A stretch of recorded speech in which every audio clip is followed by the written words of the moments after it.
Black and white असतं सगळं, बरोबर का नाही? त्याच्यात कुणी गंडवागंडवी करू शकतं का? गेल्या 25 वर्षामध्ये एमपीएससीचा एक तरी पेपर फुटलाय का? आणि मग तशा पद्धतीने त्या ठिकाणी जर तुमच्यावर अन्याय झाला तर तुम्ही तुमचा कागद आन्सर शीट घेऊन कोर्टामध्ये जाऊ शकता, आयोगामध्ये जाऊ शकता. जाता का नाही जाऊ शकत? पण मग काय आहे, त्याला पर्याय काढून यांनी नॉर्मलायझेशनचं एक मोठं काहीतरी कॉन्सेप्ट आणले.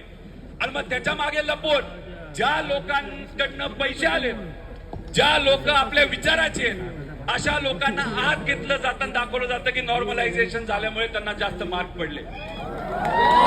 अन्यायकारक आहे का नाही? आहे का नाही सांगा मला तुम्ही सांगा. जर पैसे देऊन एखादा अधिकारी माणूस झाला तर उद्या एखादा गरीब शेतकरी मजूर सामान्य व्यक्ती त्या अधिकाऱ्याकडे गेला, फुकटात सेवा देणार आहे का?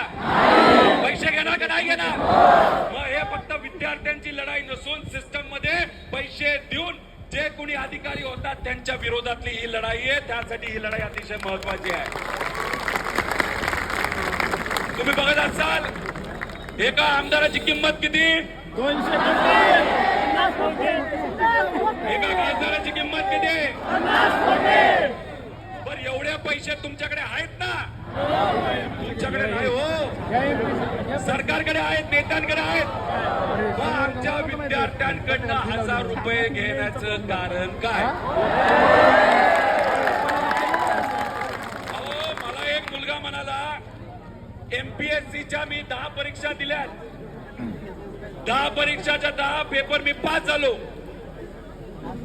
पण मी सरळच्या 12 परीक्षा दिलोय, एक सुद्धा पास झालो नाही. पैसे भरले आणि याच्यात तो म्हणाला 12 ते 13,000 रुपये आम्हाला द्यावे लागले.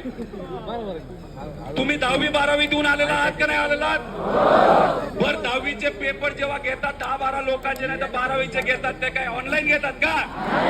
म्हणजे त्याचा अर्थ तुम्हाला शाळा खोल्या देतात, बेंच देतात, वर्ग खोल्या देतात आणि अख्ख्या महाराष्ट्रामध्ये एकदाच परीक्षा होती का नाही? मग 10-12 लाखाची ती परीक्षा होती, 12वीची होती.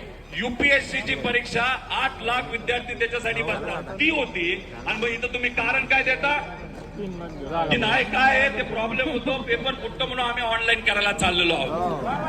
आता मला सांगा कम्प्युटर लॅब असणाऱ्या असे किती क्लासेस आहेत? कमी आहेत का नाही? मग आता समजा एका पेपरला 100 प्रश्न असतील आणि तुम्हाला समजा तिथं बघितलं तर 50 परीक्षा घ्यायच्या झाल्या तर किती प्रश्न काढावे लागतील? 5000 प्रश्न.